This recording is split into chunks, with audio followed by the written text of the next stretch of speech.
Segala puja dan puji kami haturkan kehadirat pencipta alam semesta Allah Subhanahu wa taala. Selawat dan salam semoga tercurahkan kepada manusia paling mulia Nabi Muhammad sallallahu alaihi wasallam serta para sahabat, keluarga dan para umatnya. Kami harapkan makalah ini dapat membantu teman-teman untuk mengenal lebih luas tentang rukun iman dan lebih mengunggah teman-teman untuk mendalami tentang rukun iman. Saya sebagai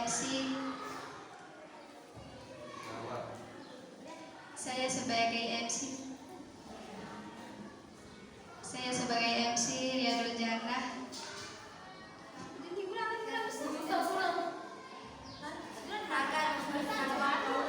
akan memperkenalkan kelompok kami.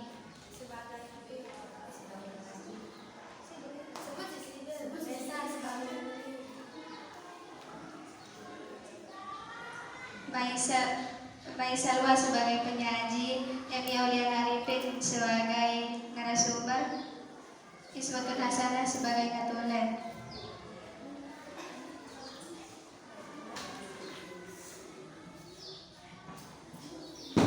Kami serahkan kepada penyaji.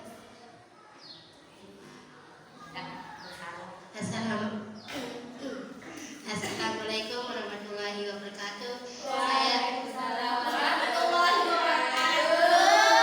Saya sebagai penyaji akan membacakan daftar isi. Bab yang pertama, pendahuluan, latar belakang atau pengertian. Bab 2, pembahasan termasuk rukun iman sebagai kewajiban. Peran rukun iman dalam pembentukan kepribadian: iman kepada Allah, iman kepada malaikat, iman kepada kitab-kitab, iman kepada Rasul, iman kepada hari akhir, iman kepada takdir Allah, qada dan kadarnya. Yang ketiga, penentukan atau kesimpulan. Baiklah, saya serahkan kepada narasumber.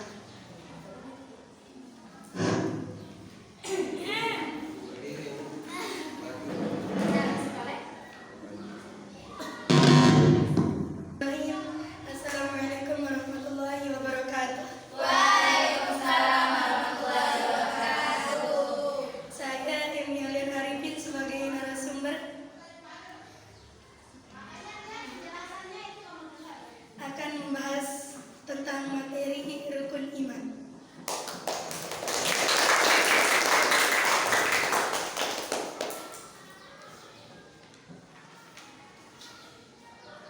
Bab yang pertama, pendahuluan, latar belakang atau pengertian. Rukun artinya tiang atau bagian-bagian pokok. Sesuatu tidak akan berdiri tegak atau terjadi bila bagian-bagian yang pokok atau rukunnya tidak terpenuhi. Sedangkan iman menurut bahasa adalah membenarkan, adapun menurut istilah syariat yaitu meyakini dengan hati, mengucapkan dengan lisan dan membuktikan dengan amal perbuatan. Secara simpelnya, iman berarti pengakuan dan pembuktian. Di dalam Islam, rukun iman terdiri dari 6 pilar. Yang 6 pilar itu yaitu iman kepada Allah, iman kepada malaikat, iman kepada kitab-kitab, iman kepada Rasul, iman kepada hari akhir, serta iman kepada takdir Allah yaitu qada dan qadarnya. Rukun iman sangat berperan terutama dalam pembentukan sikap kepribadian manusia. Bab yang kedua, pembahasan. Yang pertama, rukun iman sebagai salah satu dari kewajiban. Rukun iman adalah dasar kepercayaan dalam Islam yang wajib diamalkan oleh orang yang beriman. Umat Islam wajib memahami dan mengamalkan tiap rukun iman di dalam kehidupan sehari-hari. Memang sulit bagi akal manusia untuk bisa mengimani dan mempercayai suatu hal yang tidak pernah dilihatnya atau disaksikannya dengan mata kepala mereka sendiri. Namun, Islam mengajarkan bagi pemeluknya dan mengajarinya akan begitu agung dan begitu besarnya keharusan dalam mengimani dan dalam mempercayai hal ini. Yang kedua, peran rukun iman dalam membentuk kepribadian. Beriman kepada Allah Subhanahu wa taala. Beriman kepada Allah Subhanahu wa taala adalah dasar dari seluruh ajaran Islam. Oleh karena itu, mengingkarinya sama saja dengan mengingkari perintah Allah Subhanahu wa taala. Iman kepada Allah Subhanahu wa taala adalah mengesahkannya, yaitu meyakini bahwa tidak ada Tuhan selain daripada Allah Subhanahu wa taala. Dengan menggunakan tauhid rububiyah, tauhid uluhiyah, dan tauhid aman dan tauhid asma wa sifat. Apa yang dimaksud dengan tiga perkara tersebut? Tauhid rububiyah adalah meyakini Allah adalah satu-satunya pencipta alam raya ini. Tauhid uluhiyah adalah mengesahkan Allah dalam mengerjakan ibadah.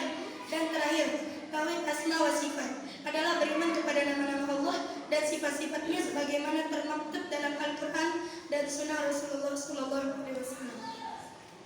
Yang kedua, beriman kepada malaikat. Beriman kepada malaikat adalah mempercayai bahwa Allah SWT memiliki malaikat yang diciptakan dengan cahaya. Malaikat adalah salah satu makhluk ciptaan Allah yang dicipta tanpa hawa nafsu, lebih tepatnya memiliki akal saja. Sehingga jika para malaikat diperintah melakukan satu hal, maka mereka akan mengerjakan tanpa niatan atau membantah atau melawan perintah Allah Subhanahu wa taala tersebut. Yang ketiga, beriman kepada kitab-kitab Allah Subhanahu wa taala.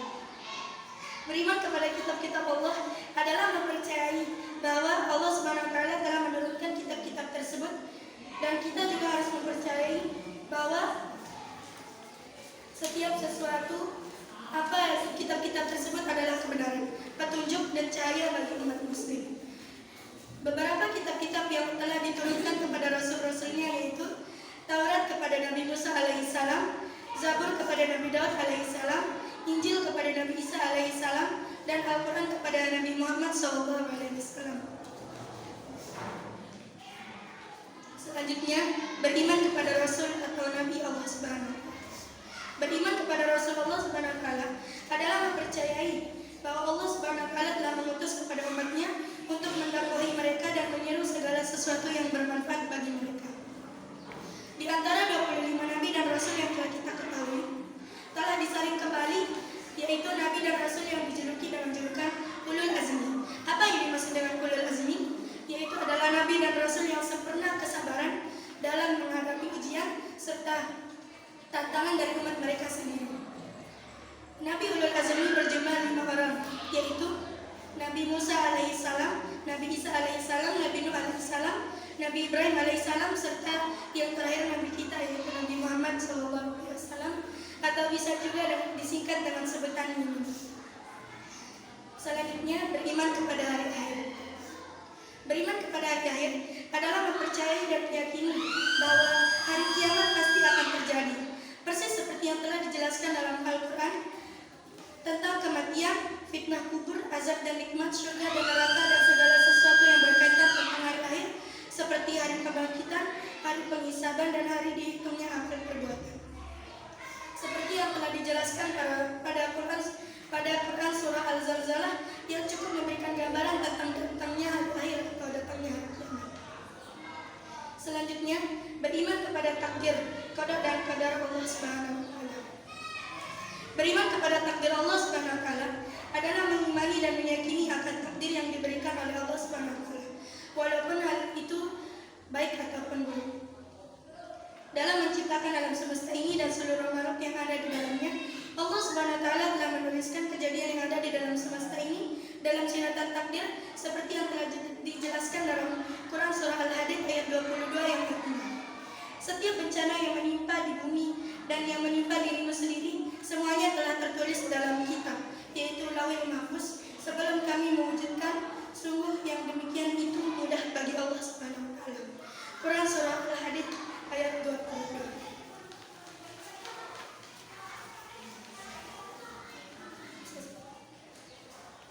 Baiklah, lebih dan kurangnya mohon dimaafkan. Selebihnya saya serahkan kepada MC. Teman-teman, kita buka sesi tanya jawab. 2 sesi tanya jawab. Yang pertama 3 pertanyaan, yang kedua 2 pertanyaan. Silakan bagi teman-teman yang mau bertanya.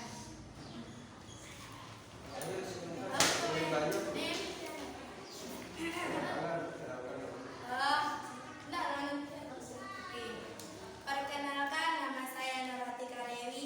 Saya dari kelompok 3.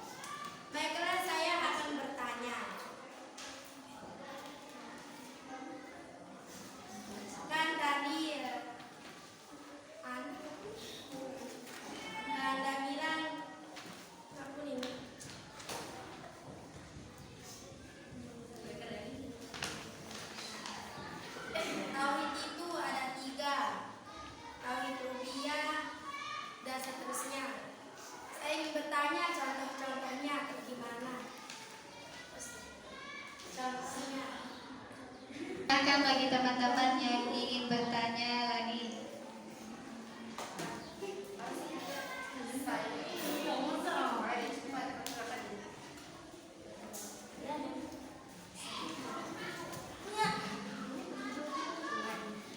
Assalamualaikum warahmatullahi wabarakatuh. Waalaikumsalam warahmatullahi wabarakatuh. Perkenalkan, nama saya Alizati. Saya ingin bertanya. Saya dari Bangka Satu ingin bertanya. Kenapa kita harus percaya dan kepada keadaan yang sekarang?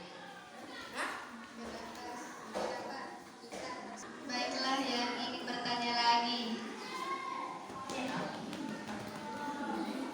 Yuk. Yang mau tanya? Saya perkenalkan, nama saya Zahra Isaturi dari Bangka Satu. Apa yang dimaksud dengan beriman kepada Rasul? Baiklah, kami serahkan kepada narasumber untuk menjawab.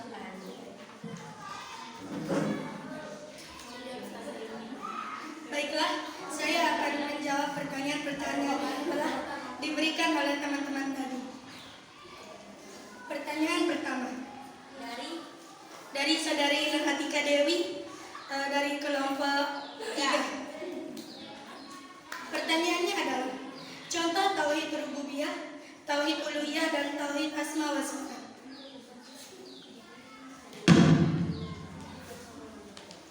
Di sini yang dimaksud adalah tauhid rububiyah itu berarti meyakini Allah adalah satu-satunya pencipta alam raya ini. Nah, misalnya sekarang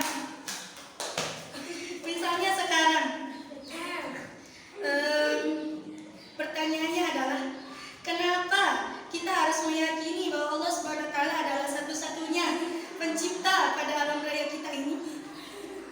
Misalnya sekarang kita umpamakan seperti umat-umat Hindu yang memiliki banyak Tuhan. Mereka tidak tahu Tuhan yang mana yang menciptakan mereka, sehingga mereka sendiri itu tidak tahu harus menyembah yang mana. Jadi tauhid rububiyah itu artinya, contohnya tauhid rububiyah itu adalah misalnya sekarang kita itu yakin bahwa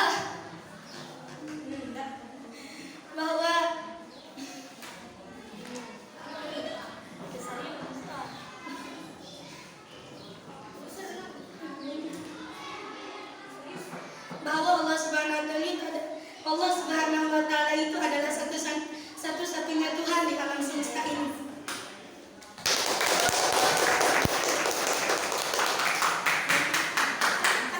Yang kedua, tauhid uluhiyah.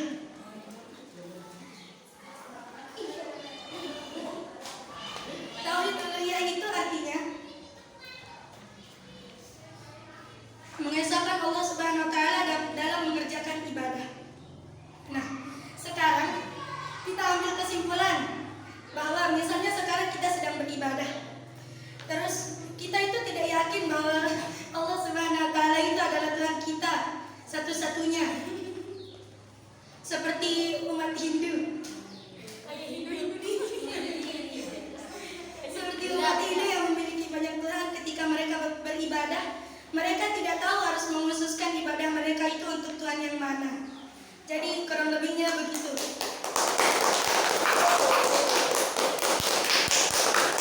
Yang terakhir, tauhid asma wa sifat. Tauhid asma wa sifat itu adalah artinya di sini beriman kepada nama-nama Allah dan sifat-sifatnya sebagaimana termaktub dalam Al-Qur'an dan sunnah-sunnah Rasul sallallahu alaihi wasallam. Di sini dapat kita ambil perumpamaan bahwa Allah Subhanahu wa taala itu adalah satu-satunya Tuhan yang memiliki nama-nama yang sempurna, yang disifati dengan nama-nama yang sempurna. Jadi, kita itu harus yakin bahwa Allah Subhanahu wa taala itu adalah pemilik dari Asmaul Husna yang 99, yaitu nama-nama Allah Subhanahu wa taala yang bisa dibilang sangat sempurna. Bagaimana Saudari Naratika Dewi? Puas dengan jawabannya?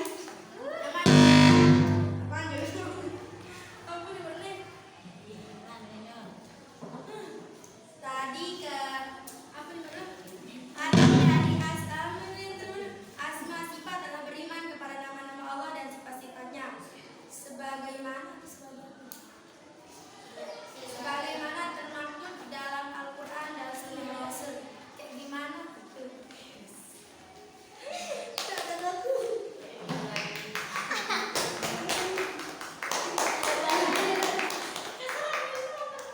Maksudnya itu adalah jika sudah disebutkan dalam Al-Quran misalnya Wallahu sami'un basir, Allah itu maha melihat, Allah itu maha mendengar, bukan maha melihat. Kita itu harus meyakini bahwa Allah Subhanahu wa Ta'ala itu maha mendengar apa yang ada di dalam hati para hambanya, walaupun itu sekalipun tidak diketahui oleh satu pun manusia di bumi ini, walaupun itu adalah teman sejatinya misalnya. Selanjutnya kan disebutkan juga Allah Sami'un Basir, bahwa Allah itu adalah maha melihat. Jadi kita itu harus yakin bahwa Allah Subhanahu wa Ta'ala itu melihat apapun yang kita kerjakan di muka bumi ini, walaupun hatta kita berada di dalam tempat yang sepi dan tidak ada orang sekalipun. Mas, dengan jawabannya? Saya pas sekali.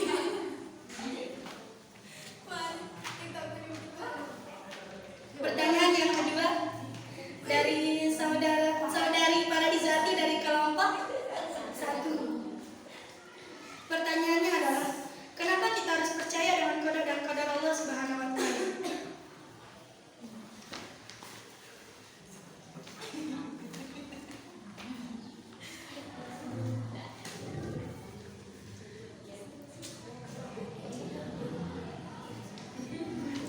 Baiklah, pertanyaannya tadi adalah kenapa kita harus beriman kepada qada dan qadar Allah Subhanahu wa Ta'ala atau takdirnya.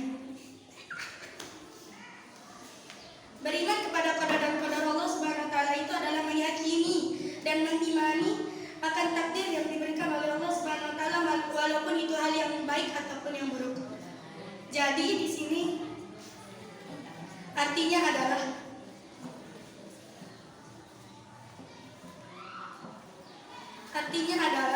kita itu harus yakin bahwa takdir yang telah diberikan untuk kita itu, atau takdir yang telah dituliskan di Lauhul Mahfuz itu adalah datangnya langsung dari Allah Subhanahu wa Ta'ala.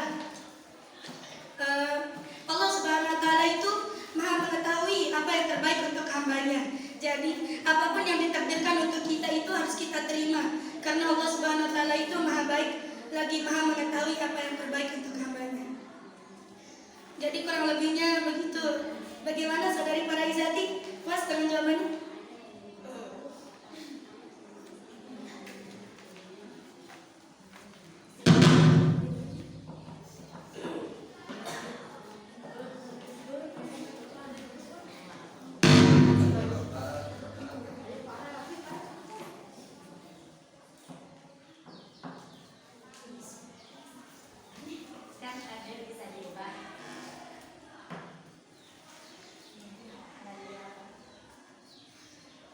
Seperti yang telah disebutkan dalam qaul ulama, takdir itu bisa diubah melewati doa.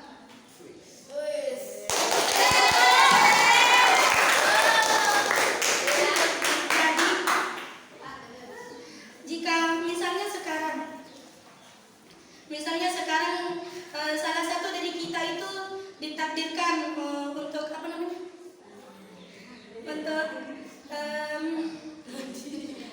Untuk jatuh miskin di suatu hari nanti. Tapi jika kita terus-terusan berdoa untuk meminta kehidupan yang makmur, insya Allah Allah Subhanahu wa Ta'ala memperkenankan. Bagaimana saudara para Izati? Puas?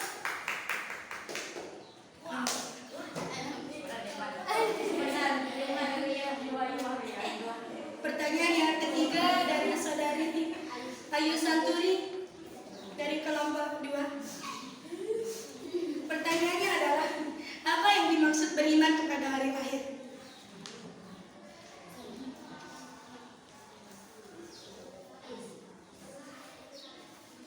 Jadi maksudnya Intinya beriman kepada hari akhir di sini adalah kita itu harus meyakini bahwa dunia itu ada batasnya. Dunia itu ada masa kehancurannya. Jadi kita itu tidak terlena dalam kehidupan dunia yang sangat indah. Kita itu harus tahu bahwa dunia itu mempunyai batas akhir, yaitu masa kehancuran. Jadi dapat diambil kesimpulan bahwa manusia itu mempunyai masa-masa pertanggungjawaban atas amal perbuatannya, seperti misalnya pertanggungjawaban atas hartanya, pertanggungjawaban atas ucapannya, pertanggungjawaban atas perbuatannya, dan lain sebagainya. Jadi di sini itu kesimpulannya adalah kita itu harus yakin bahwa di alam semesta ini mempunyai batas akhir atau batas kehancuran yang disebut dengan hari kiamat. Bagaimana saudari Ayu Santri? Puas dengan jawabannya?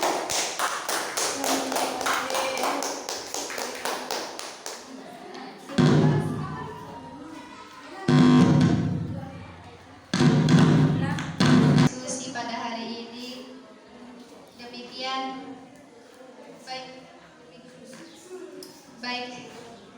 Baiklah, terima kasih